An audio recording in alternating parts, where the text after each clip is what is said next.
Sadhu, sadhu, sadhu.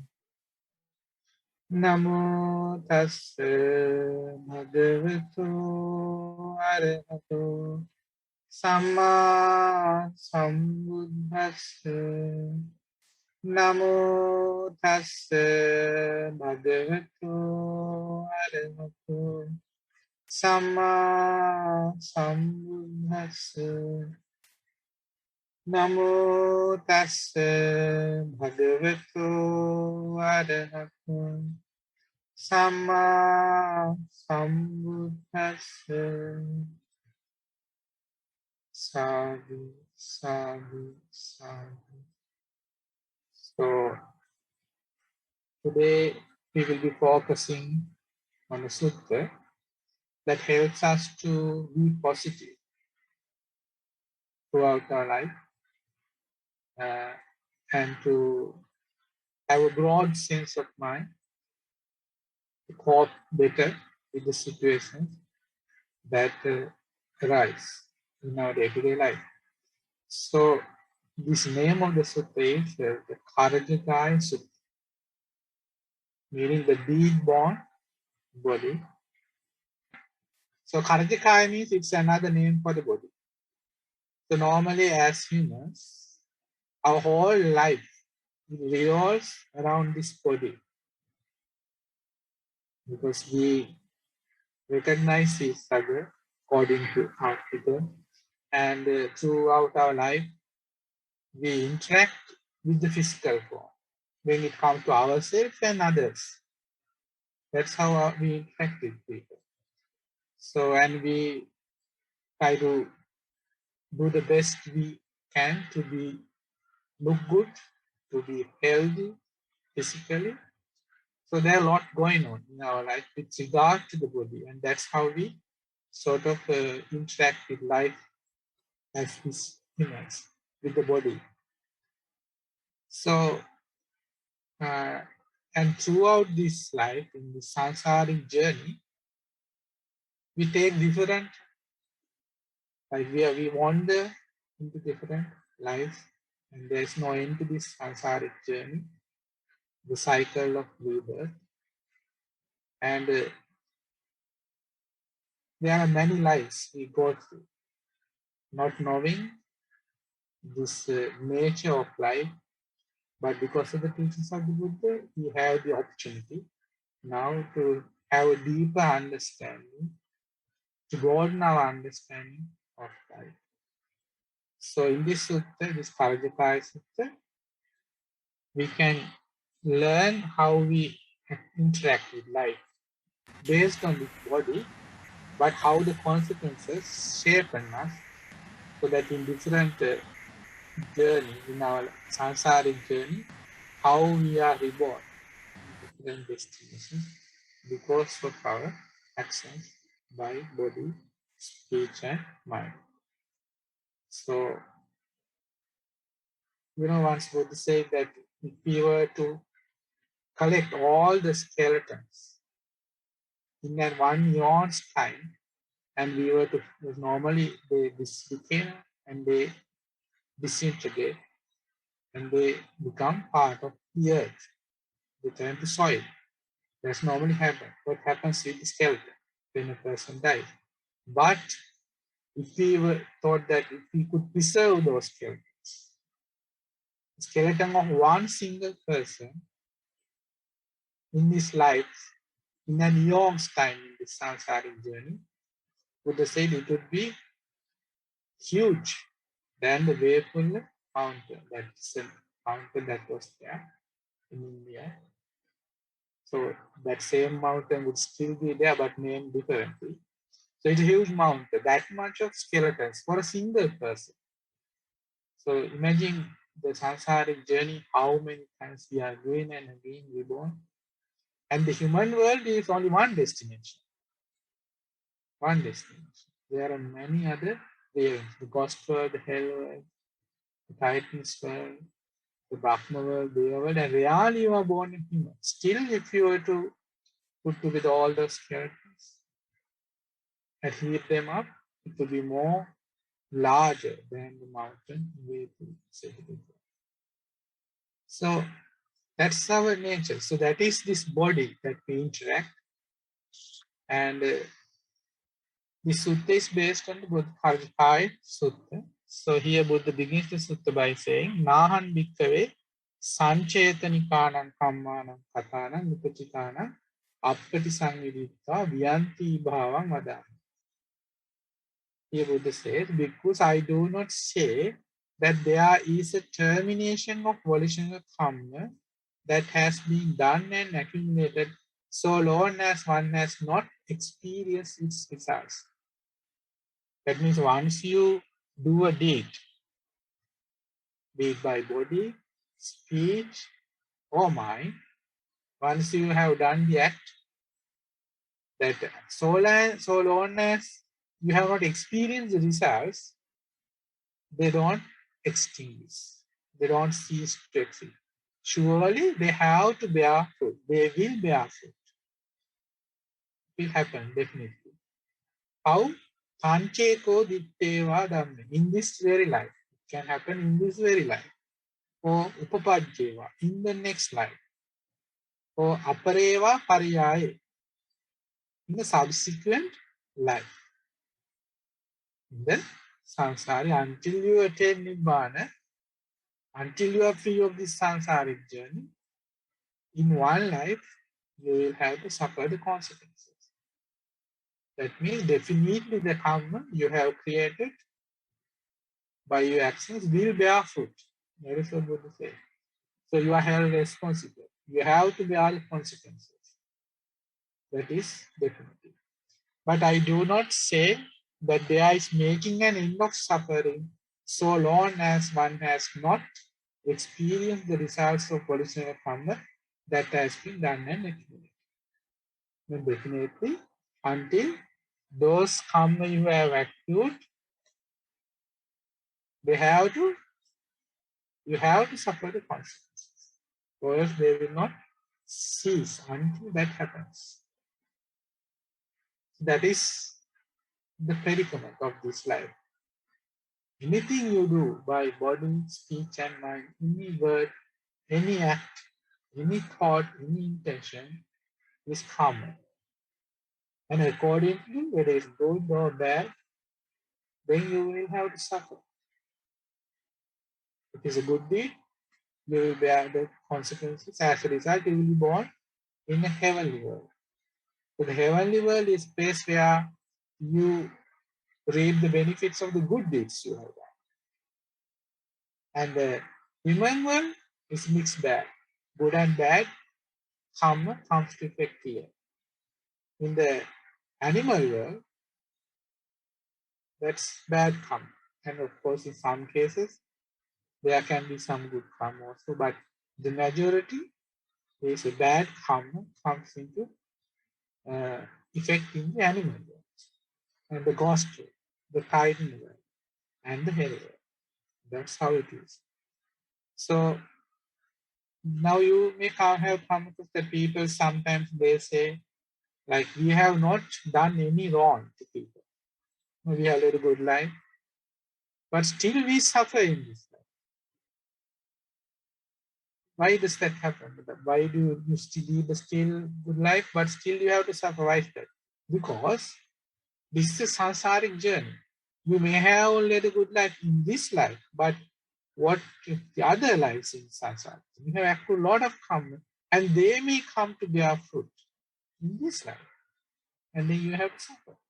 And also, before you came, you heard the teachings of the Buddha and corrected your wrongs, chose this path for purification. You have done wrong deeds. If you look back in your life, you will see. And those karma will come into effect in this life also, in the next life, or throughout the samsara. So that is why people have to suffer, even if they live a good life. We have to understand, like if you have not heard these teachings of the Buddha, people wonder. It's very unfair. Yeah, it is unfair. That's how it is. The samsara journey, this is an unfair predicament. But what to do? That's how it is. But if we practice the teachings of the Buddha, then there is a way out. So, when you talk about karma, so there was an incident where to a certain village, there was born a child. So the mother got pregnant. And the day the mother got pregnant, uh, the whole village was set on fire, and they wondered why something happened. So after a time, they figured out it is this because of this baby that had come to this mother's womb. The baby was so very unfortunate that they decided we can't keep her among us villages because we all have to suffer because of the bad fortune of this child. So the mother gave birth to the child, and they were like they were sent away from the village. They didn't want anything to do with her anymore. So the mother cared for the child as long as he could, and when he could the child could just walk, 3 years old, she gave him a ball and said, "Now you have to look after yourself. I can't be with you because you have so much of suffering. All the people who live with you don't have to suffer because of what past harm." So anyway, that child had to beg to live, and now he was a beggar. But one day, fortunately, Venerable Arahant Sariputta saw this child, and seeing the child, he ordained that child. This is the story of Losaka, Arahant Losaka. So the child was ordained. Now he doesn't, he's feeble, he's lean, he's ugly. No one can think that he would ever realize the teaching of the Buddha. But Venerable Arahant Sariputta ordained this child. And then in a few days, he was able to attain Arahants. So we can't say just by looking a person by his features what past merits he has, how much he can progress in the path. Because he didn't look good, just a child, a beggar, lean and ugly, distraught. But he was able to become an arahant. But when he went for alms, like he didn't get alms. Why?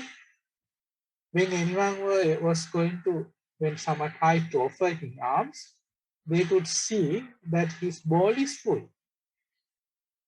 But it is not so.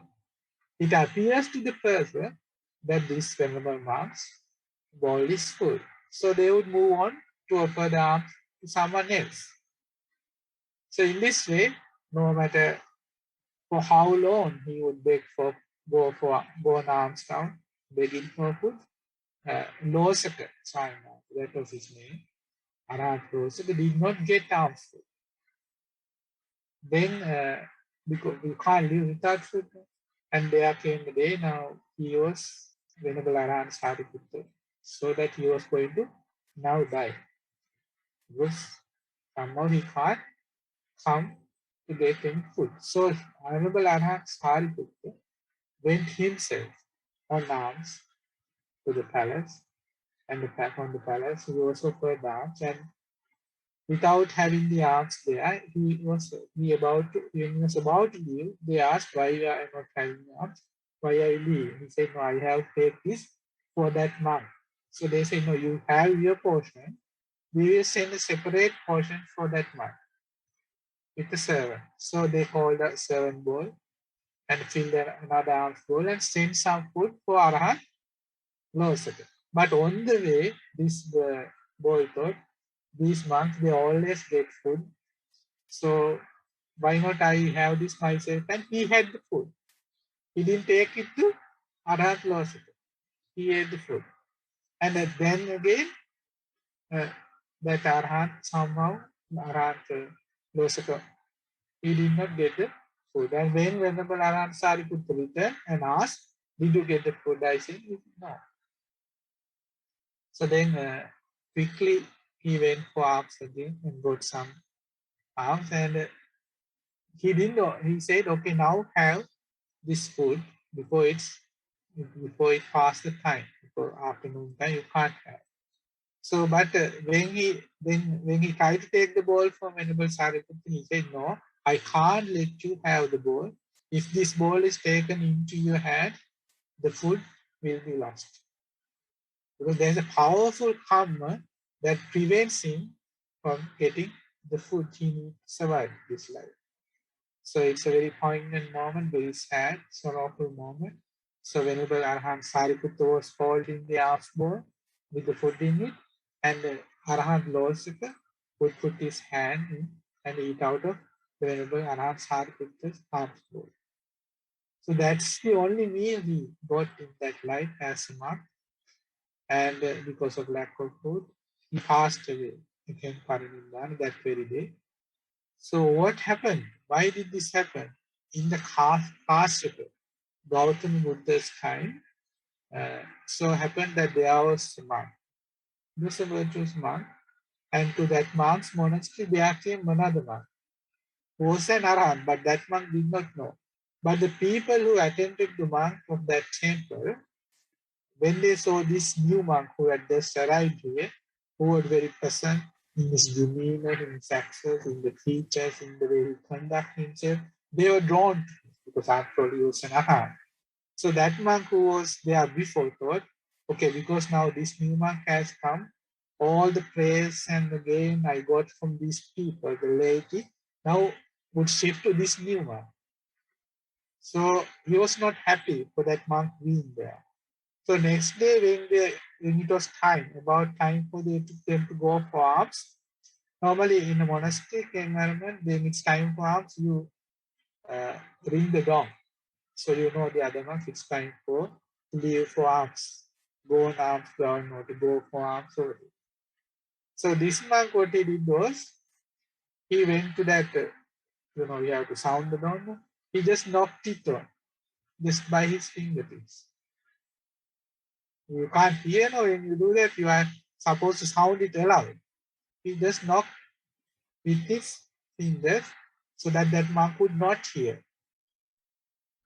So basically this, I am trying to tell you how karma affects you. So these monks, because of past karma, now I was telling you the story, he did not want the other man to be there. So what he did was the next day when it was time for him to go for alms, you normally sound the bell, the dawn, the monastery, so all the monks know it's time to go for alms. So he went to the dawn, the bell, and he just knocked it with his fingertips so that the other monk could not hear, but he could say like, I rang the bell, did you hear? So he went for alms alone. So that monks of course didn't hear. They're supposed to ring it no properly, he didn't. And when the lady asked why the other monk didn't come with you, he said he's sleeping, I rang the bell, I sounded the dawn, but he didn't come. Maybe he's a lazy monk, he's sleeping. So the monks, the people still loved that monk. His accents, his conduct and demeanor. They said maybe he is tired from his journey yesterday. He just arrived. So we will give a separate portion for alms. Venerable sir, please give this to him. So this monk had his share, and that alms that was given for that arahant, he didn't know that was an arahant, the other monk. He thought, why should I give this to him? If I offer this food to him, then he would stay here without leaving. Then all the praise and gain I am getting, I have to share it with them. And people, it seems they like more him than myself. Likewise, he was thinking all these evil thoughts. And then he thought, I'm going to cast this food. I can't put it anywhere. Well, then they would know that I had casted. When when you cast food, animals come, creatures come, birds come, and you know that a person has dumped food. So he casted the food. He emptied the alms bowl into a fire that was burning by the side of the road. That arahant, who was at the monastery, with his divine eyes, he saw this incident, and he knew this monk doesn't want me to be here, and he left. By the time that monk arrived at the monastery, that monk, the arahant, had left. So because of that karma he created that day, straight away after, in that life, after he died, he passed away and he was born in hell. And for many lives, he had to starve in hunger. And even in this life, living among monks, when the Buddha was alive, in his last life in the samsaric journey, he didn't get uh, enough food and he had to die, pass away prematurely, but he was fortunate still. He had the merits to realize the Dhamma. So that is the nature of the samsaric journey. There's so much of suffering because we are the heirs to our karma. Whatever deeds we do by body, speech, it can be a simple word. There was an occasion, I think it was, Kujjuttara. You know, Kujjuttara Upasika, in the Buddha's dispensation, she became a stream entrant. No, non-return, Anagami Upasika, non-return. So in her past life, in a past life, I think maybe in a past life in a dispensation, she was a nun. And she created the compound and shaped the compound. And now she used to shape the compound often.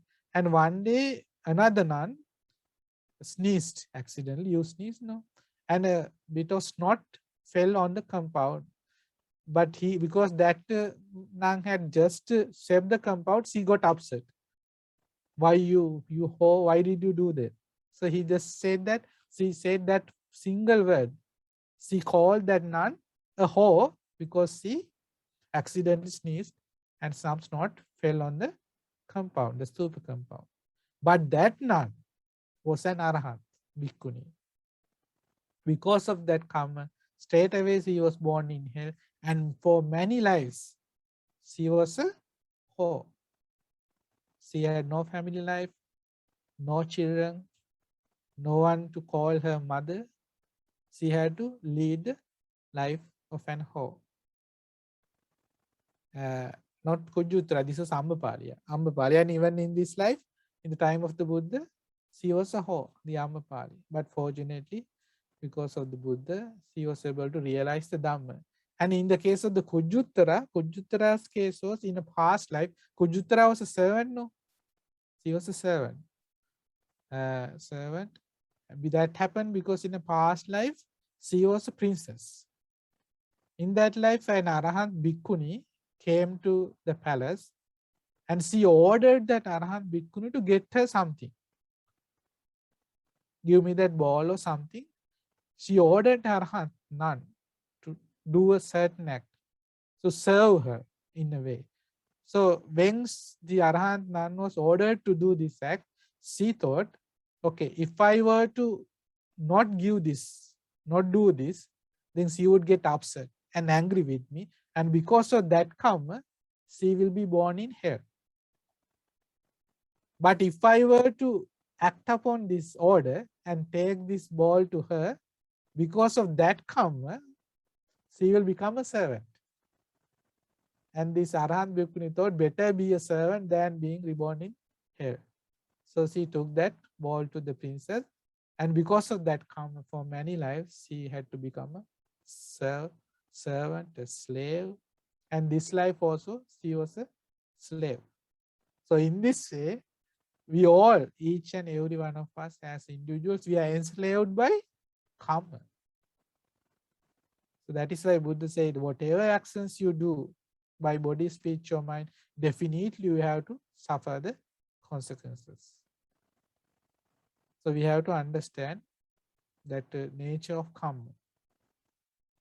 So after Buddha begin this sutta in this way, then he goes on to say, Sako so bhikkhave arya savako, this noble disciple bhikkhus, vigata bijjo, who is thus devoid of longing, vigata vyapado, devoid of ill will, asammulho, mindful. That means without being unmindful, they are mindful. Who? The noble disciple. So he is not angry. He is not desirous of things that belongs to others. And he is always mindful. Sampajano, clearly comprehending. Patissato, ever mindful. Metta sahagatena cetasa ekang vissa paritva viherati. Dwells pervading one quarter with the mind imbued with loving kindness. Tata dutiyang, likewise the second quarter. Tata tatiyang, the third quarter. Tata chatuttam, and the fourth quarter. Thus above, Uddhamadho, below Tiriyan across. Likewise, the noble disciple, he is spreading loving kindness in all 10 directions and everywhere, and to all as to himself. Just like to himself, he is spreading loving kindness to 10 directions. He dwells pervading the entire world with the mind imbued with loving kindness. Vast, exalted, measureless, without enmity, without ill will. So he is mindful, is without anger, and he is clearly comprehending. So he is mindfully doing this act of spreading loving kindness to 10 directions. So why does this noble disciple lives in this manner? Because he heard something that is an eye-opening thing. What is that? That you are the air for your karma. Whatever action you do by body, speech, and mind, that karma will not cease until they have borne fruit. So after hearing this, it is shocking thing, no, to hear. And he know that he has to pay the debt for everything he do. So therefore, he will dwell in this manner with the mind imbued in loving kindness. And of the past life. Now, this is after hearing this, no? For each and every one of us, there is a past life before we came across the Dhamma, the teachings of the Buddha. Of that he thinks, because we have wronged in our past. If you look back in your own life, there are many deeds you have now regret. Because I have met people come to us and they talk. Some have done abortions. Some have mistreated their parents. Some have done very wrong deeds, broken the law. Likewise, the things you do and now you regret because you know better. So of that what he thinks is, so evang pajanati, he understands thus, pubbe kome idang chittang parittang ahosi abhavita. Previously my mind was limited and undeveloped. He thinks previously I have not heard the teachings of the Buddha. I did not know the practice. I did not know what is right and wrong. And I didn't practice loving kindness as I do now. Therefore, my mind previously was undeveloped and it was limited, shallow-minded. Now it is developed. So this is the way a noble disciple thinks, that he does not dwell on his past and he doesn't give in to regret. He does not brood, worry, and fret and agonize over the past. That's normally what happens now. People are pulled down, hung over because of their past, brooding over the things they did in the past. And this regret is a hindrance actually. You can't progress on the spiritual path. And if a person harbors a lot of regret, such people after death are reborn in the Naga world, among the Nagas. That is the danger there. Because Nagas, they live with a lot of regret. So regret is something you should root out from your life completely. It's very subtle, the way the regret, it can be very, like say, if you think, oh, if I was at the time of the Buddha, then I would have realized Dhamma. But I was unfortunate to be reborn in that time when they are the Buddha. That is also regret.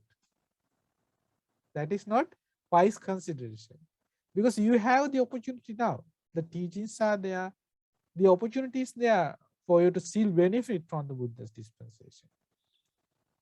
So you have to understand that regret is something it is not something that a noble disciple should harbor, because here in this sutta it clearly says how he thinks, the positive attitude he has towards his past, where he has wronged in many ways. He thinks previously my mind was limited and undeveloped. So you see, this shows the compassion of the Buddha. No, Buddha knows when a person comes to the path that before he has this baggage that carries with him. that they have wronged in many ways. Buddha knows that. That is why he is teaching us these teachings for that we can overcome regret, be positive in our thinking. So a person who does not know this, he is consumed with regret, and all life they suffer. I know of a person like that person before, as a he was a salesperson. He had in many ways tricked people. You know, he had a stall, and you get gunnies of rice, and he would mix sand with the rice, so it's more heavy. So you can in that way have profit in the wrong way. So he mixed sand with rice. Think, but that's what people eat, no? So how bad? So though later on he came across the Dhamma, he wanted to meditate and live a spiritual life, that kept coming to his mind. He was again reminded of that act, and that alone made it impossible for him to progress in the path. Maybe he didn't come across this sutta, we never know. But sometimes people find it difficult to let go of their past. But if you think in this way, surely you can get over that. So he thinks Etarai Paname. So this noble disciple analyzes in this way, okay? Etarai Paname idang chittang appamanang subhavitang. But now it is measureless and well developed. Yanko panakinchi pamanakatang kammang natang tatravatittati. No measurable karma remains, so persists there. So because now I have broadened my mind by practicing loving kindness, here there is no room for that bad karma to come to effect. Okay, that is how powerful loving kindness is. There is no basis. You sort of suppress that karma. That is why it says yanko panakinchi pamanakatang karma, because that is that karma, that force of that bad deeds you have that done in the past cannot find any base, any ground, because now you have a broad mind. You are not affected by that karma. It's mitigated, alleviated. So no measurable karma remains or persists there. Why? Because now the mind is immeasurably vast. Why? Because of practicing loving kindness in the 10 directions to all beings. Okay. So you see now in this sutta, though the sutta is named Karajakaya, what gets prominence? The mind is the forerunner. Mind is at the core. That is why each person, we interact with the person, the physical body. But within that person is the mind that is has more emphasis, more control. The real thing that we have to focus on is mind.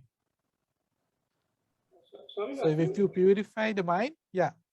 Is it okay to ask a question at this point? Yeah, sure. So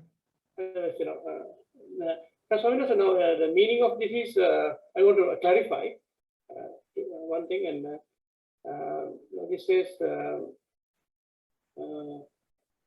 if the mind is broadened, apamana, that the all karma, there's no space for all karmas to ripen. Is that the meaning, Swaminathan? Or he's not doing paritta karma now, or like pamanakatang karma he's not doing now, or there is no space here for all karmas to all pamanakatang karma to ripen now. Can you explain that? Because it is related to the next chapter. That's why I'm asking. We can understand this if we move forward in the sutta. It's explained. Yeah, that's why I asked the question first, so that when you move there, you can answer my question. Yeah, okay. We'll move forward and we'll see what happens. Okay, how the Buddha explains actually that. So yanko panakinchi pamanatang kamma natang tatravati. So no measurable karma remains or persists there. So as we see, the mind has precedence here, not the body. So this is the positive thinking that was lost on the Western idea of positive thinking, because I have not come across this thought pattern, how you can overcome regret in this way. So because the mind, when it is undeveloped, it quickly absorbs the external world, no, through the six senses, and we like sort of cling to that external objects, and we become consumed. That happens when we have say our mind is shallow. So in Sinhala we have the word like patusita, but there is no exact English term for that. You can't say narrow-minded and it means something else. That narrow-minded means you are not open to views, opinions of others. But shallow-minded, I think it covers to some extent. There is no depth in your thinking pattern. So you are easily overwhelmed by your interactions with the external world, and you are consumed by that. So a person with a developed broad mind is able to investigate and analyze the external without being consumed by that. Things we hear, see, taste, and all that. So he is able to investigate with wisdom, unlike a person with a shallow mind. So what broadens your mind is the wisdom of the Buddha, because he teaches us to think in this way, do not regret, do not lament, practice loving kindness in this way, and broaden your mind. Okay, that's what we are learning. So Buddha says, what do you think, bhikkhus, if a youth were to develop the liberation of mind by loving kindness? We say metta ceto vimukti, that means liberation of mind by loving kindness. From his childhood on, would he do a bad deed? Think of a child from his very younger years were to do practice loving kindness in this way. Will he ever do a bad deed? The monks then reply, no bhante. Then Buddha say, akarontan ko pana papa kamma apinu ko dukkang puseyati. If he does not do any bad deed right from his early days, could suffering affect him if he does not any bad deed? He does not do any bad deed. Could he suffer in any way? No. No bhante. For on what account could suffering affect one who does not do bad deed? So if we suffer in this life, what does that mean? That is the result of a bad deed we have done either in this life or in the life before, in any life throughout the samsaric journey. Similarly, if there is happiness we experience in this life, comfort, good fortune, that is the result of what? Good deeds we have done in this life or past life. Likewise, we have to understand that karma affects you. Good and bad is there because of our own actions.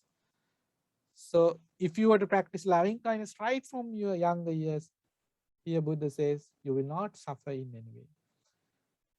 So this is not something you hear, no?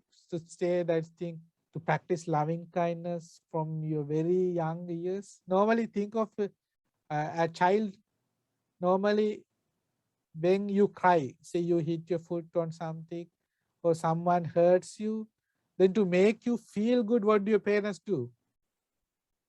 Like sometimes the parents even hit the inanimate objects, or they would like say if you are crying because of your brother or sister, they would pretend to hit them, no, just to make you feel good. So what happens? They are like in this way, when we interact in this manner, they are not telling you to practice loving kindness. No, they are also reinforcing those defilements that are there within you, even as a child. And gradually, when you mature in age, those defilements also surface because they are there, underlying tendencies. They are there. So they grow with age. So that is why if you were to practice loving kindness right from the beginning, then you will never suffer because you are not accruing bad karma. That's what Buddha says. So in this way, you can understand if a person is not guided by the teachings of the Buddha along the way, on what happens gradually, he is controlled by his defilements that grow within him. Because we are born to this world with the defilements, greed, anger, delusion, all is there. Even as a child, it is there. Only when we mature, they surface. I remember my parents, I don't remember this myself, but I have been told by my parents, because I am the eldest in my family. I have a sister and a brother. So after me, it's a sister, then the brother is the youngest. But now when you are the firstborn, you get all the attention, the love from your parents, your relatives. And what happens when the sibling comes, the first sibling? In my case, it was the sister. And the day she was brought to the house from the hospital, and when she was taking a bath, she was being bathed by the mother, I think, yes. And I had taken a handful of, so they were bathing her outside maybe. I had taken a handful of sand in my hand and hit her with that. Why? Because I was jealous. Because I wasn't losing the attention I was getting. I was jealous of her, and I had been thoroughly punished by my father for that act. So even as a child, that is there. No? That's there. And because of the way we don't come of the teachings of the Buddha, we are not taught this in our young years sometimes. So they grow over time. But fortunately, in our case, we came across the Dhamma. Myself, my brother and sister, and we, all of us. So now we have a path, no, in front of us. So that is how Buddha said, if a person going to practice loving kindness right from their birth, like in younger years, then there is no suffering, right? All good deeds. So then Buddha said, Bhave tabbo ko panayang bhikkave metta cheto vimutti ittiyava bhikkave purisenava. A woman or a man should develop this liberation of mind of loving kindness. Therefore, Buddha encourages us to practice loving kindness. Ittiyava bhikkave purisasava nayang kayo adaya gamaniyo. A woman or a man cannot take this body with them when they go. How true, no? No man, no woman take this body with them when they go. But they do take the actions we do by this body. That we take along with us as karma. Chittantaro bhikkave macho. It's a very nice highlight in this sutta. Chittantaro bhikkave macho. Mortals have mind as their core.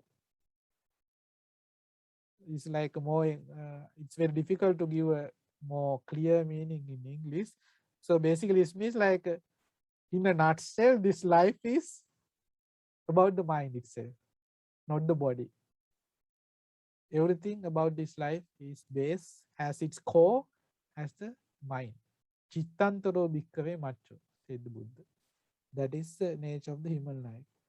Because mind is the forerunner, no? That we learn in the teachings of the Buddha. When the mind is polluted, the being is polluted. His actions, his words, his thoughts are polluted. When the mind is pure, his actions, speech, and thoughts are pure. So then that is why we learn these teachings to purify our mind. So normally people fail to see the role of the mind. No? As you always interact with the person, no? So we don't deal with the mind of the person. No? We know this person as a female, a male, and we interact with his status. Likewise, all these things come to based on his gender, his status, his recognition. This is how we interact. So it's like the physical thing that we interact with, not with the mind of that person. So now think like in the case of King Ajatasattu, what happened? He killed his father in Bimbisara. And now you see a person living a royal life amidst all luxuries, no? All the royal pomp. But do you see the karma he has created himself? Because his mind, what has changed in his mind, that after death he will be reborn in hell straight away for an eon's time. You don't see that, no? You see all the luxury life he lived, all the servants and all the things. It's a king's life, no? But what about the karma he has said? You don't see that. But that is the thing that is prominent there, the mind, not the body and all these things that surround the person. And even in the case of King Superbuddha, no,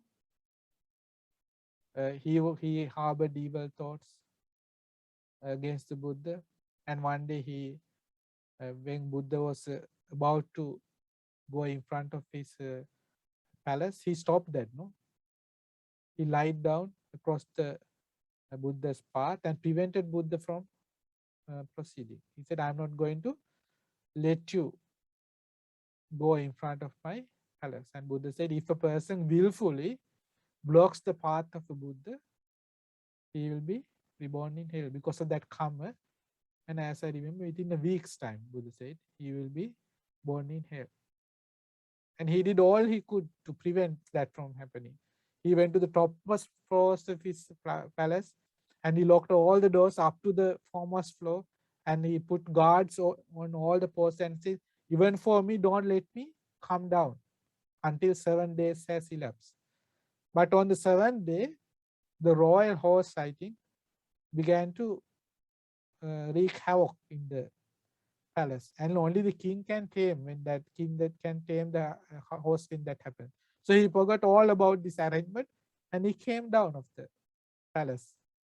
And when he arrived at the ground floor, the earth cracked open and he was taken to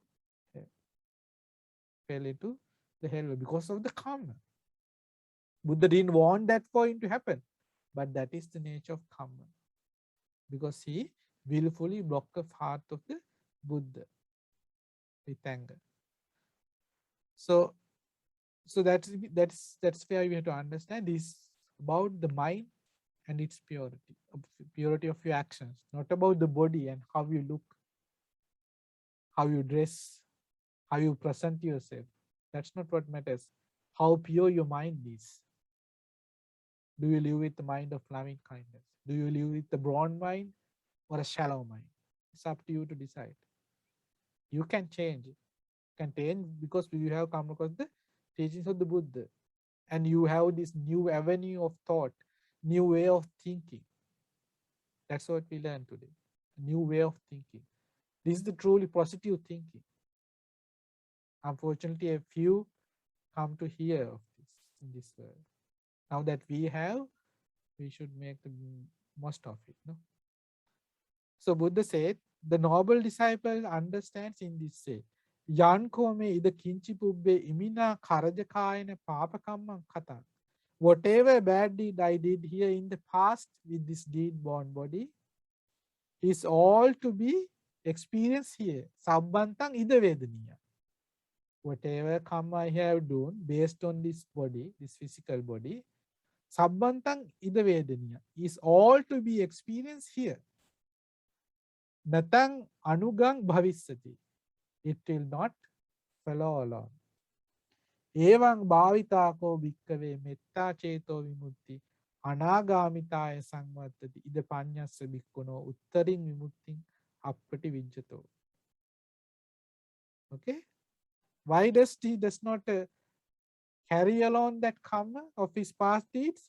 If we practice loving kindness in this way, he either at least he become an unreturner if he is not able to become an arhat.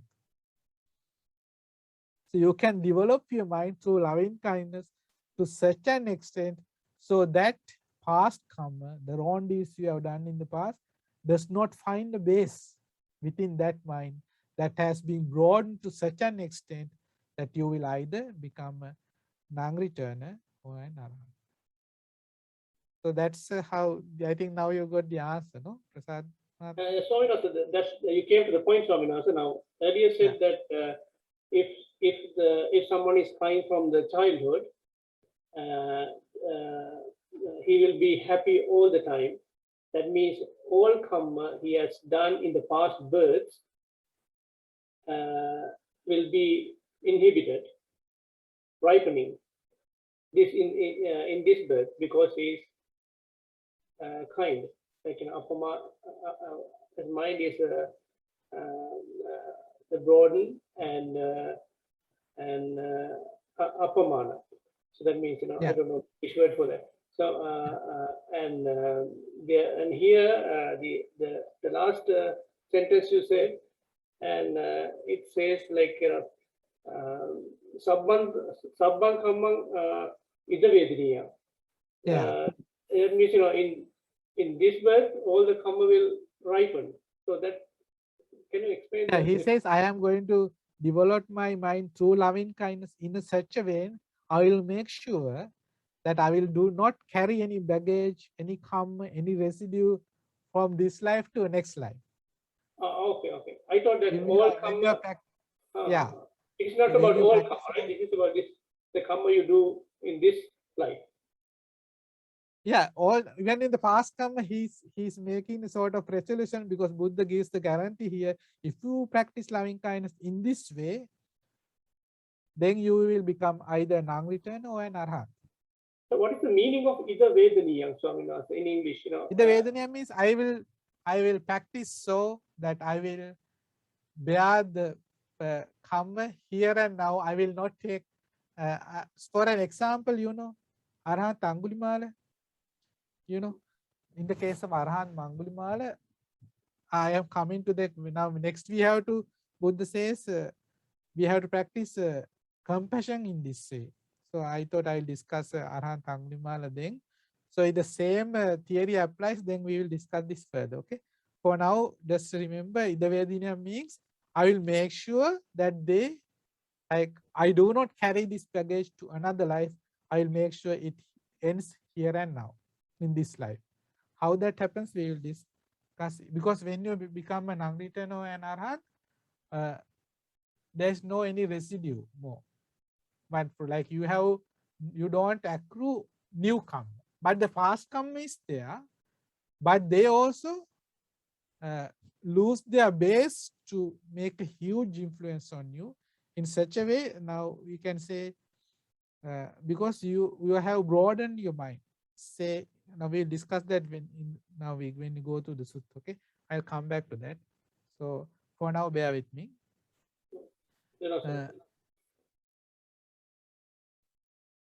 So when the liberation of mind from loving kindness has been developed in this way, it leads to non-returning for a wise bhikkhu here who does not penetrate to further liberation. Okay, at least you become a non-returner.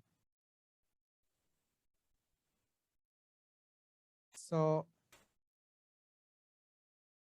we should all strive to develop our mind in the same way, so we can also overcome the shallow minded nature. So in the Buddha says here, this noble disciple bhikkhus, who is thus devoid of longing, devoid of ill will, unconfused, clearly comprehending, ever mindful, dwells pervading in one quarter with the mind imbued with compassion.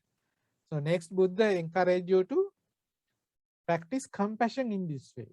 So you think of the life of Arhat Angulimala, he did not have any compassion toward the beings.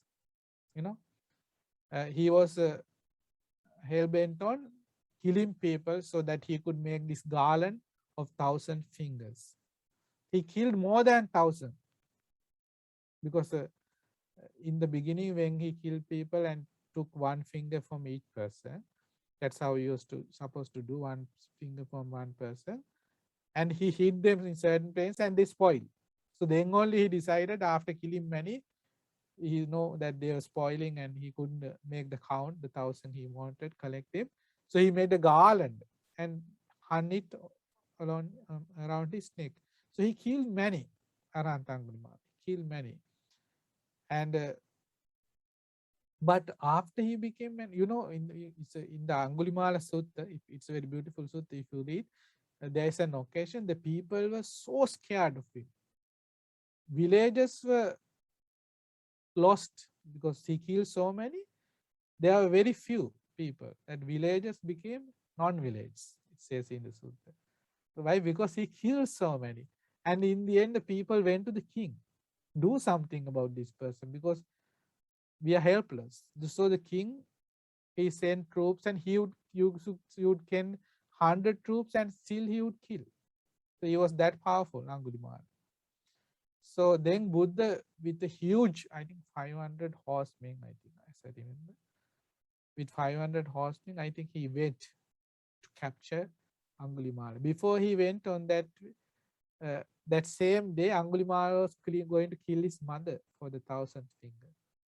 That is when Buddha intervened and he was tamed by the Buddha, and Buddha ordained him. So King Pasenadi Kosala, on his way to kill Angulimala, thought better go and talk to Buddha before I go on this journey. So he went to the Buddha. So he said, I am going to capture Angulimala. So Buddha said, what if this person is now a monk, has given up that life totally, and he's here with me. So just by King Pasenadi Kosala said, that can never happen. How such an evil person can become a monk? No, Buddha then takes him by his hand. Okay, in the English translation it's not there, but in Pali it's there. He takes him by the hand. He takes the king by his hand and then only tells, Angulimala is here. King, that's him, right behind me. Why did Buddha take the king by his hand? If he had not done so, the king would be so scared that he might even lose his life. That much people are that terrified of Angulimala. This is not the king alone. There is the whole troops. I think 500 odd troops, horsemen, but still they were scared because he had killed so many. He was so powerful. I think he had the the strength of five elephants, five tuskers. It says he could run faster than horses because of his past merits.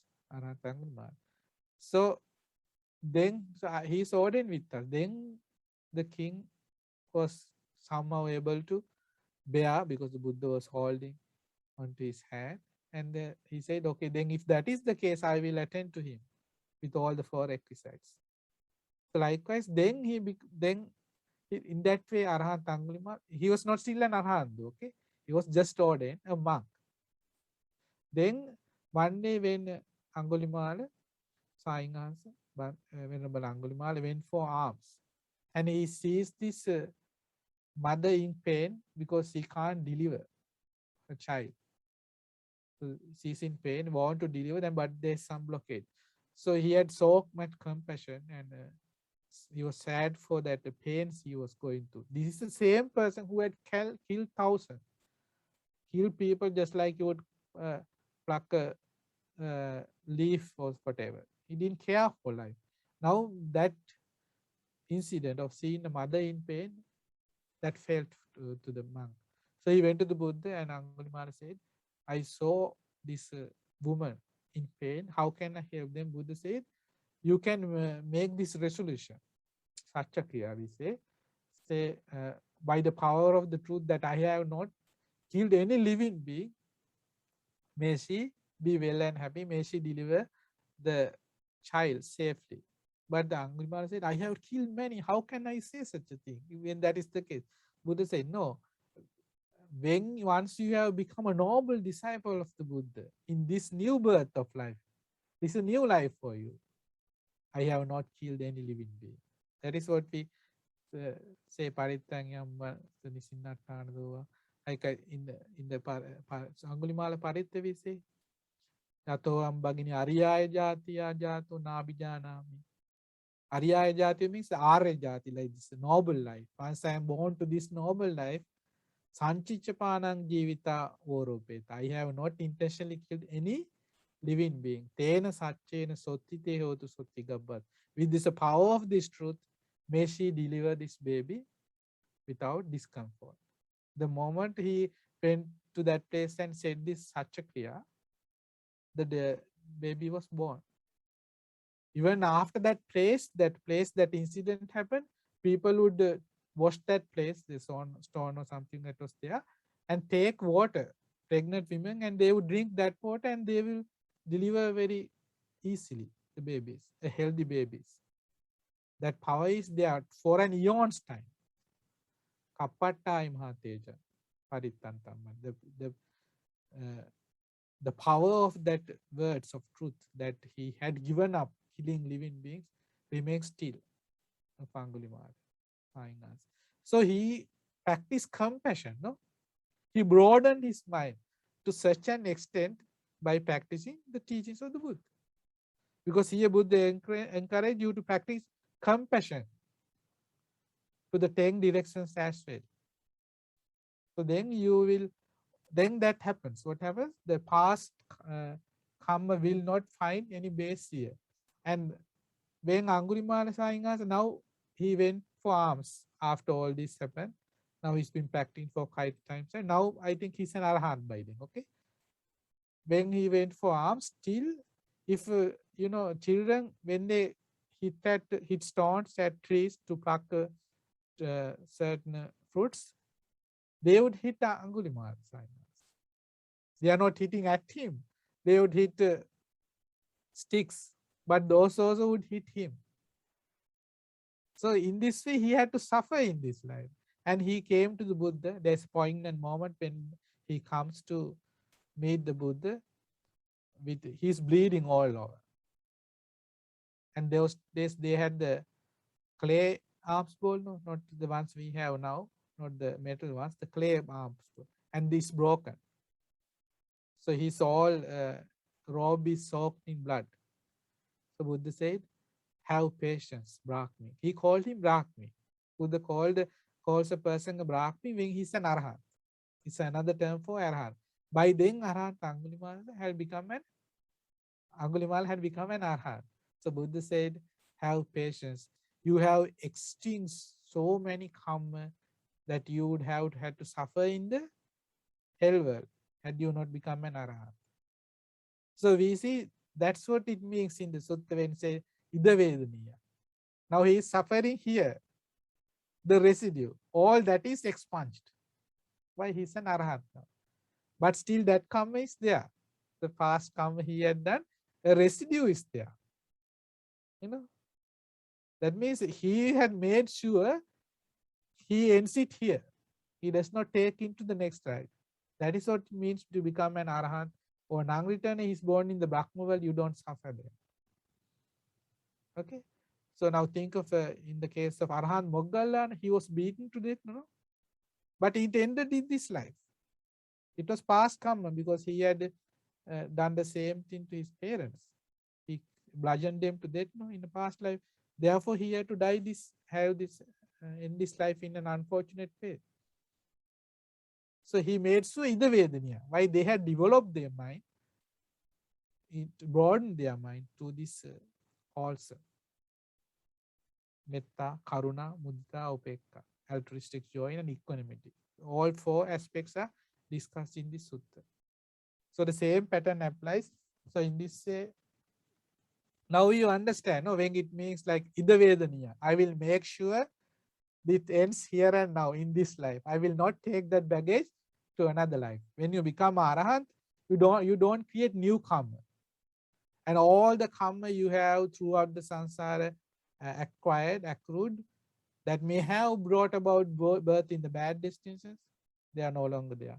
In any other destination, in the Devas world, Brahma world, that's not there. They are all expunged. They cease to exist. That's what happens when you progress in the Noble Eightfold Path. You create karma that nullifies karma. When you practice impermanence meditation, Ashubha, likewise, when you devise, you contemplate upon the Paticca the dependent origination, these are all sanskara, no? Volitions, karma. And these karma has the capability to nullify the karma you have done in the samsara. Both good and bad, they are all nullified. So these karma. So in this way, we have to understand, we have to practice compassion. So how do you practice compassion? What are the stanzas we say? May all beings be free from physical suffering. Be free from mental suffering. May all beings be healthy physically. May all beings be healthy mentally. May they live in peace. May they live happily. It's slightly different to loving kindness meditation, no? Are you familiar with compassion meditation? No, I think. As May long all as beings it be is free from. mentioned in Sutta, Sutta Samya Swaminatha, that like, this is how you do loving kindness, this is how you do compassion, and is it? Yeah, with regard to loving kindness, there is ahang avero homi, abhyapajyo homi, anigo homi. Likewise, that we do in the monasteries after the almsgiving, that's there. So in the same way, with compassion also, you have to practice slightly different. May all beings be from physical suffering, mental suffering. Be healthy physically, be healthy mentally. May they live in peace and may they live happily.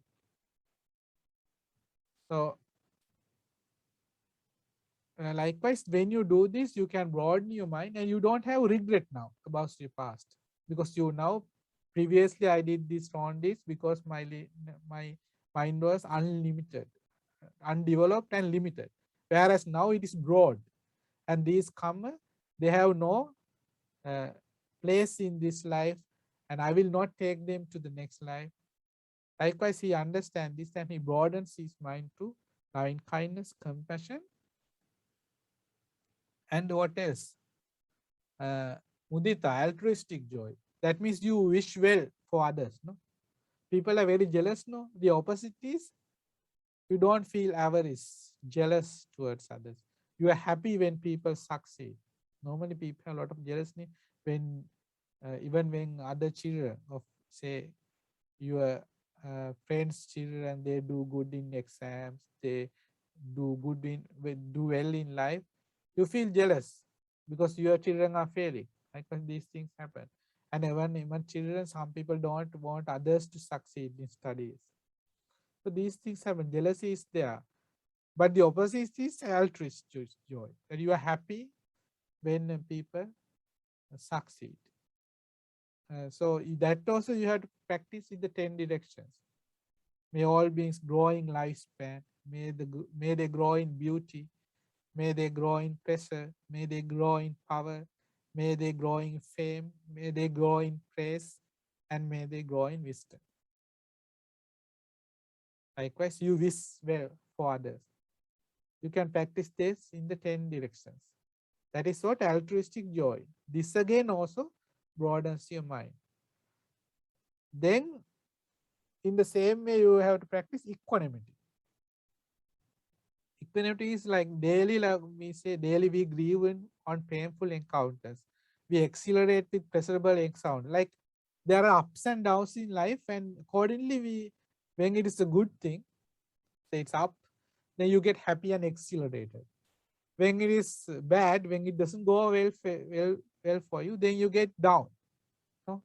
When there's displeasure, like there's the 8 vicissitudes of the life. So you should be unshaken by this. No, you can be unshaken means you practice equanimity. So one who develops equanimity will not grieve in pain and will not elate in gain, but experience life with neutrality and calmness.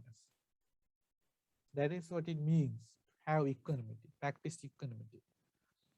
So because the 8 vicissitudes are there, no? So he is not faced by the 8 vicissitudes. He doesn't unshaken by that. So by practicing equanimity, one develops the mind and face vicissitudes of life with the neutral attitude. The concentration that develops through practicing equanimity is known as upekka cheto vimukti, equanimity-based mental emancipation. So how do you practice that? You say, may all beings not be elated by gain. May they not be grieved by loss. May they not be elated by praise. May they not be grieved by blame. May they not be elated by fame.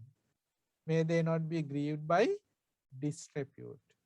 May they not be elated by bodily pleasures. May they not be grieved by bodily displeasures. May they not be elated by mental pleasures. May they not be grieved by mental displeasures. And may they be peaceful. Likewise, towards both the positive aspect of life and the negative aspects, you remain calm, cool, calm, and collected. That is equanimity. You are not shaken by them. So you can practice this also in the 10 directions. Likewise, this is what we call Brahma Vihara. Dwelling like a Brahma when you practice Metta, Karuna, Mudita, Upekka, and you develop your mind, you broaden your mind. So if you do in this way, you can either become an Narayana or an Arhat. So you don't harbor any regret in life. That's most important. That is positive attitude. The past is bygones are bygones. Now you focus on the present moment and develop your mind in this way. Okay. And the other way to practice equanimity is you can think in this way. So it says, yeah, and for the sake of what benefit should the woman or a man or household or one born forth of, he should reflect in this way. I am the owner of my karma, the hour of my karma. I have karma as my origin, karma as my relative, and karma as my result. I'll be the hour of whatever karma, good or bad, that I do.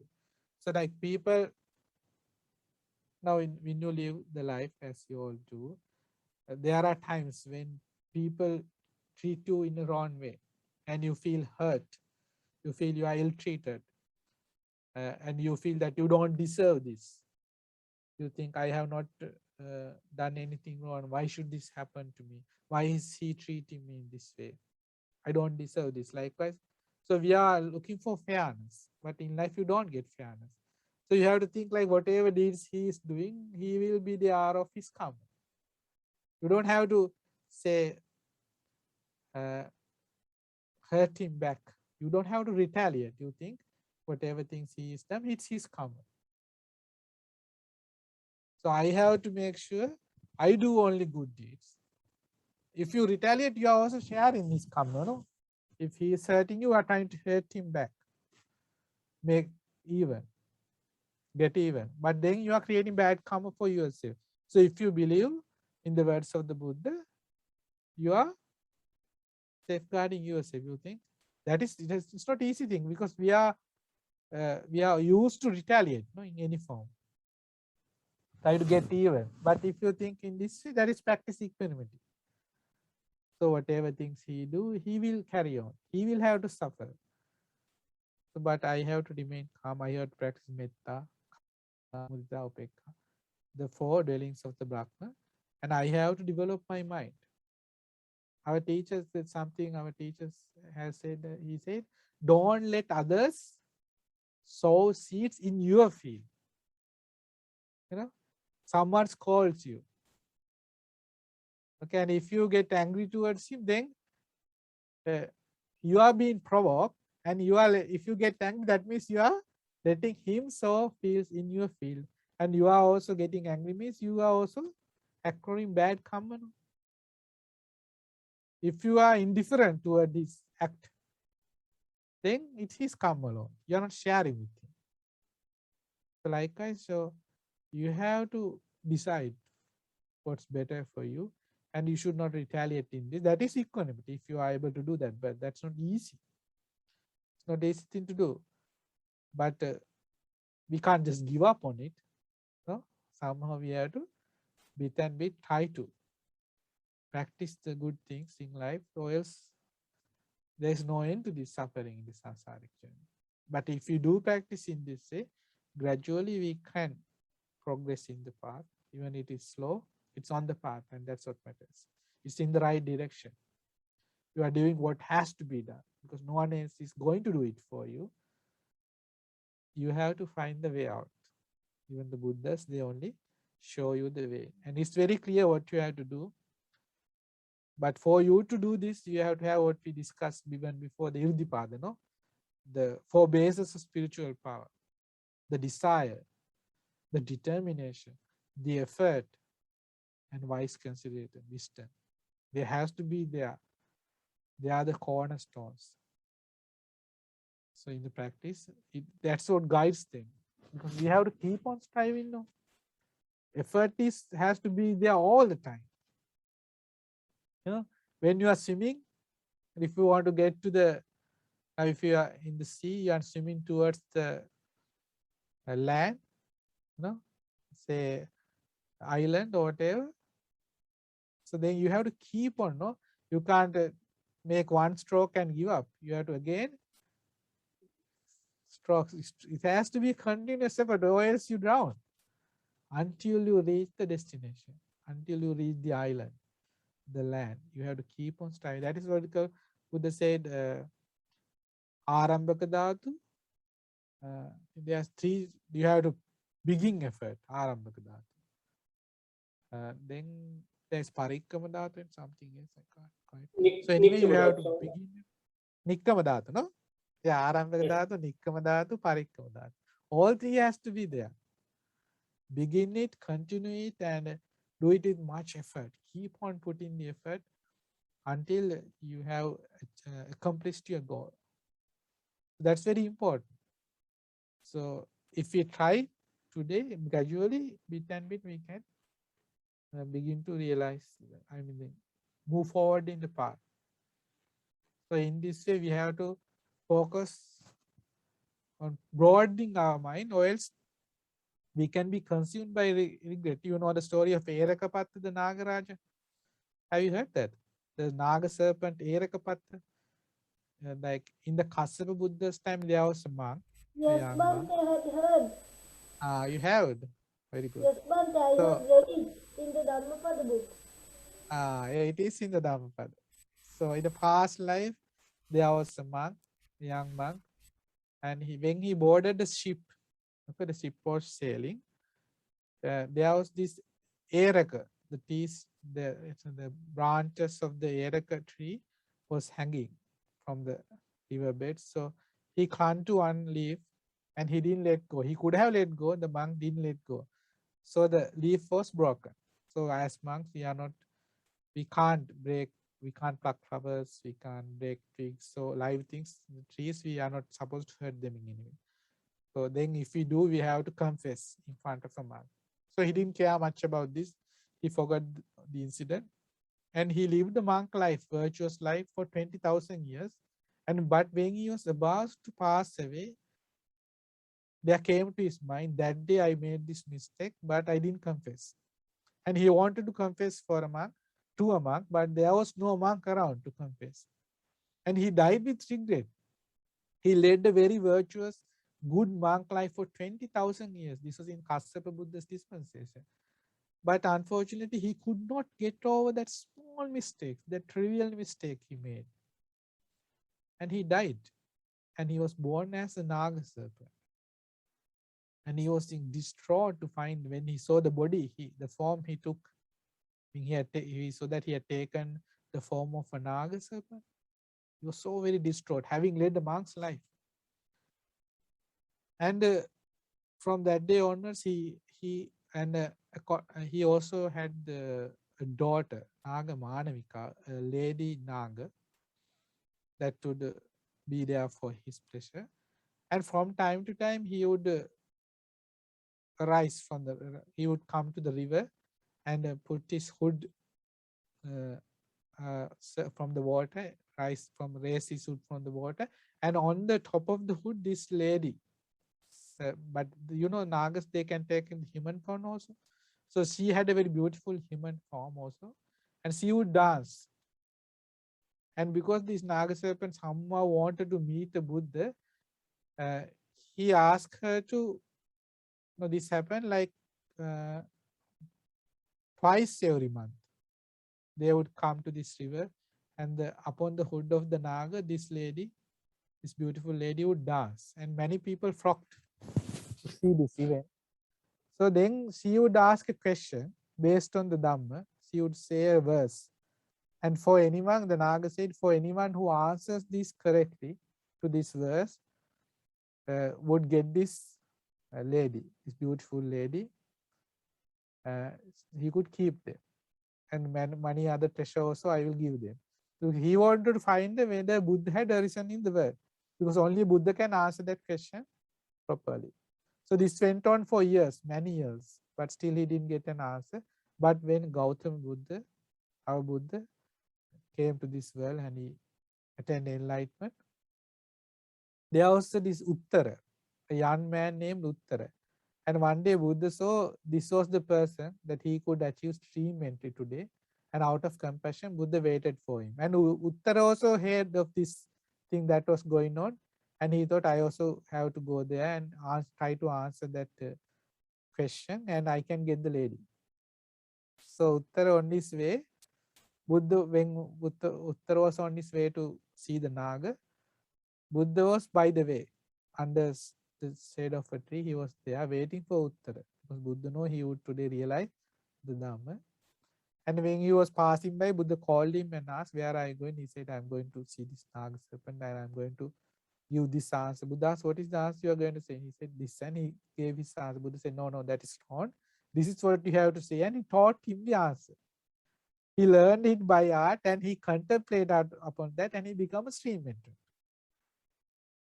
And he left Buddha and went to the Naga king and he answered the questions correctly.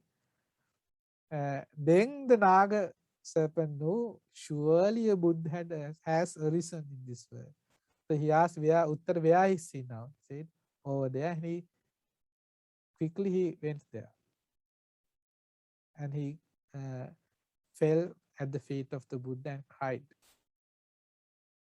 Shed many a tear, saying what happened. He wanted to tell his sorrow to someone who would understand all the suffering, the regret that had consumed him, and the fate that had befallen him. Buddha said, this verse, I think I have it here. Then Buddha said, this beautiful word, Kiccam Manussa Patilabha.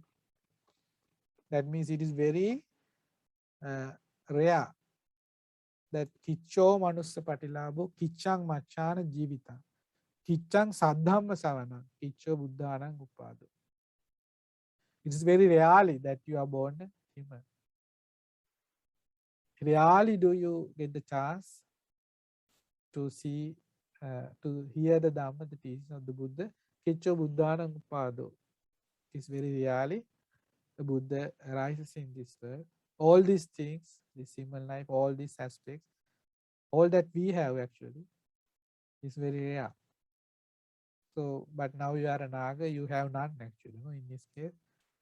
So that is the samsara, Buddha said. So that is why we have to try to overcome regret, broaden our mind, not lament of the mistakes we have, not brood over the mistakes we have made in the past. Turn a new leaf in your life and move forward by practicing the 4 Brahma Viharas, loving kindness, compassion, altruistic joy, and equanimity. You can do it. You can begin today. At least like practice 1 meditation for 10 minutes. Maybe likewise, you can practice equanimity. Nothing is easy, but you can do, you can try. And it's possible. Over time, then you can look back and see how you have improved. And that's how you are supposed to reap the benefit of the teachings of the Buddha. And may we all have the good fortune to broaden our minds to these teachings of Buddha and realize these teachings in the Gautama Buddha's dispensation. Sadhu, sadhu, sadhu. Okay. Do you have any questions?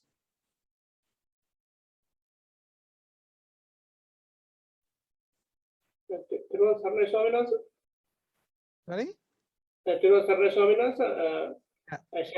Shall we discuss the first chapter, the last part of the first chapter? I think we didn't explain.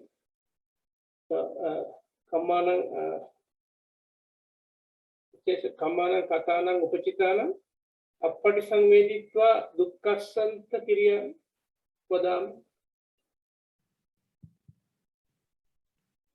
The Netvevahang Bhikkhave Sanchetanikanang Kammanang Katanang Upachitanang Appatisanveditva Dukkasanta Kirya Vadam.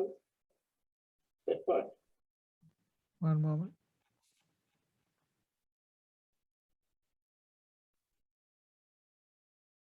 Didn't we discuss that part? No, you didn't. Didn't? No. You only discussed the first part of it, not the second part. That means, it explains, it says that without experiencing the ripened karma, so I'm not telling the cessation of dukkha, That means before ceasing dukkha, someone has to experience the previous karma. Yeah. So that means, whatever the karma done in the past, Yeah. has to ripen before being enlightened. So it's difficult to understand that, that is like a little, the karma comes, that means if someone is becoming Sotapanna, or like Sakudagami or Anagami, so that means, the more dukkha comes in this birth, like before being enlightened, so that, like, we experience at least a little thing related to the past karma. Is it something like that, Swaminathan? This sentence was I found in some other sutras too. What sentence exactly? That means, it says Sanchetanikanan Khammanan Katanan Upachitanan Appatisangveditva Dukkassa Antakiryan Vadami. And that means, all the karma has to ripen before being Yeah. enlightened. Yeah. Dukkassa Antakiryan means being enlightened. Yeah. It means like whatever karma you have, like Buddha says there, without experiencing that, Yeah. they will not come to cease. Yeah. Okay. That Means all the definitely. Yeah. That means you are held accountable for all your actions. And until that is the nature, that is how the samsaric journey, that is there even if a Buddha did not arise in this world. That is the law of karma. That is what's explained. That is the law, but there is the only thing that is more powerful than karma. What is that? The Dhamma. If you practice the teachings of the Buddha, you can override this system. So that means, so that those karma, they don't have any chance. That is when the Paticcasamuppada stops. The dependent origination stops. The arranging of karma, the creation of bhava stops with arahantship. That is the solution Buddha offers. So Buddha first explains you, this is your predicament. Whatever actions you do, they will create karma and they will not cease until they have borne fruit. That is the normal scenario, unless the Buddha gives a solution. You see? Appatisamviddhita means, yeah. According to this, it says that means we have to. So, for example, if I am enlightened this birth, so I'm not telling that all the karma I have done in the past will not ripen. Yeah. So that means all the karma will ripen before being enlightened. So, No, it means like, when we discuss, Buddha said, Nahan Bhikkave Sanchetanikanan Kammanan Katanan Upachitanan Appati Sangvidita Vyanti Bhavang Vadami. That's how we discussed in the beginning. The second part is different from that. Yeah, it's different in the sense that I will practice this for Brahma Viharas in a way that I will not take any baggage to the next life, so that I have broadened my mind. So these karma, they come to an end in this life. That is what we becomes no. We say Kinam Purana Navannati Sambhava. New bhava is not there because no arranging of karma. But whatever you have done, because with this physical body in the past and this life is there, I am not creating new karma. I will make sure all this ends here. Even in the case of Arahant Moggallana, that he had to suffer, what he had done in the past.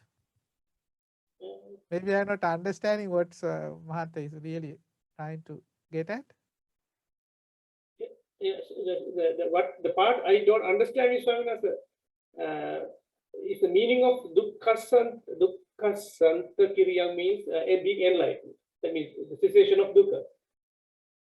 Right? So Appatisanvida Veditva means without being experienced with Appatisanvida. That means I have to experience. If I am enlightening, I have to experience. Then Kammanam Katanam Upachitana. So Kammanam, the Kamma I have done in the past, I have to experience. Yeah. To enlighten. No. So Appatisanvedita Dukkasanta Kiryam Vadami. I'm telling.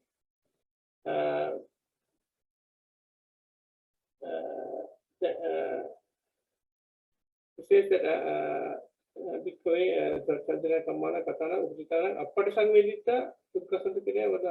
that means it says Netvevaha. So that means I'm not telling. Netvevaha Bhikkhave Sanchatrikanam Kammanam Katanam Upasitanam Appatisanvedita Dukkasanta Kiryam Vadami. So that means I'm not telling. Yeah.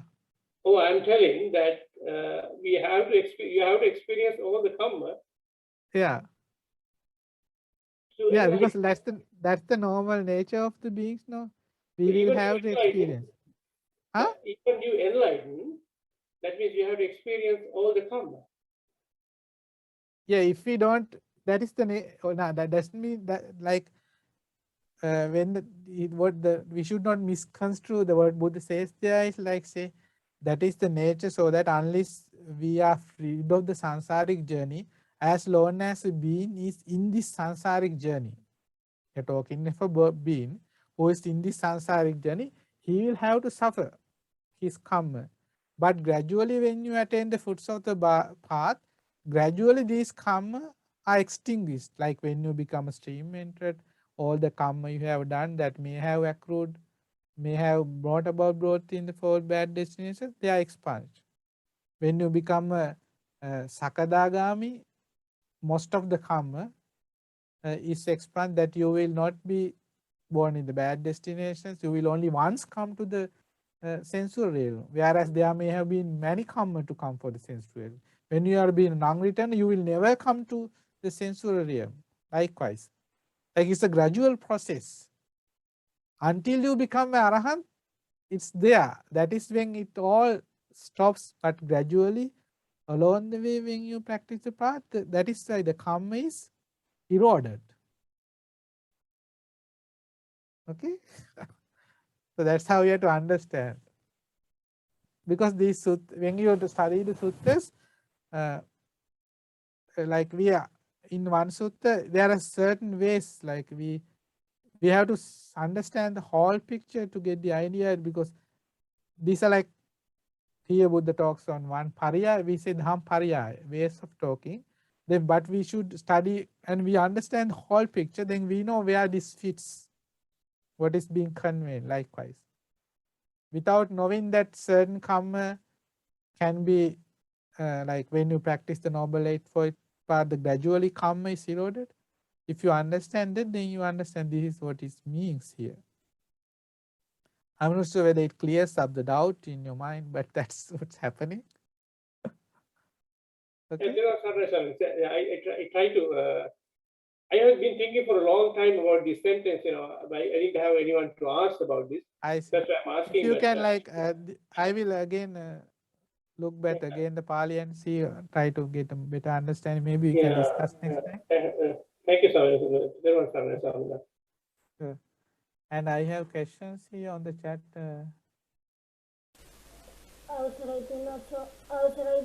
Excuse me, Bante. Yeah. Bante, there are some karmas that we can extinguish, no Bante? I mean, except killing parents, then shedding blood from a Buddha, killing Arahants, and dividing the sanghas. Except those 5 karmas, we can extinguish other karmas, no Bante? Very good point there. Like, so if it is like the 5 heinous acts, then there is no solution. Then you can't realize the Dhamma also in that life. Once you committed heinous act, then like you lose all chance to realize them. Then you are born in the hellwells for eons time until you have paid the dues for that karma. There is no coming back from that. So it has to. That's a very good point. So that is why this karma vipaka is achintaya. Buddha said the nature of the results of the karma, how they bear through, is only a Buddha can fully comprehend. As at this Putta Arjuna, he said, yeah, true. Only that karma cannot be remedied. With regard to any other karma you have done in the past, if you practice the Noble Eightfold Path, you have the solution. Like in the case of Arahant Angulimala, how many lives did he take? But he put all that behind him. If he had any regret, can he progress in the path? No. He gave up all that. And that is why now it is, you can understand like you are Dhatu Sabhavi, say you, what element you are.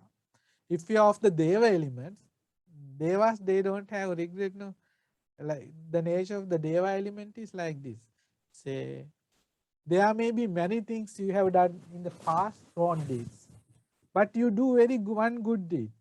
As a disciple of the Buddha, you are able to focus on the good and move forward in the spiritual path. That means you have the element of Deva. You can progress. If you are of the elements, say, of Naga, I mean, you have done very lot of good deeds in life, but there is something you regret. There are disciples who are with us now with the monastery, and somehow, like I said, they have had abortions and they dwell on that. They have stolen in the past, maybe. They have, like, there are certain regrets in their life. They have led, they engage in sexual misconduct, maybe. Like they lament on that. That is what element? Naga. So you will be born in there after death, despite being a disciple of the Buddha, because of regret.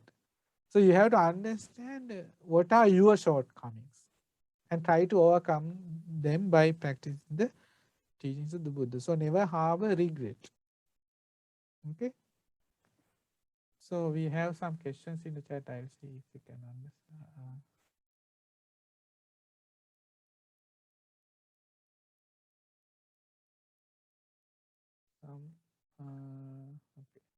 Oh, sorry, Bhante. That's one question from friend Surya Kumar about the terms.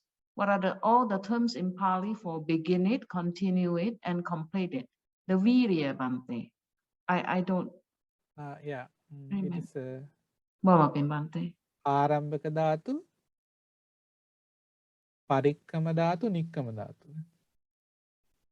Yeah.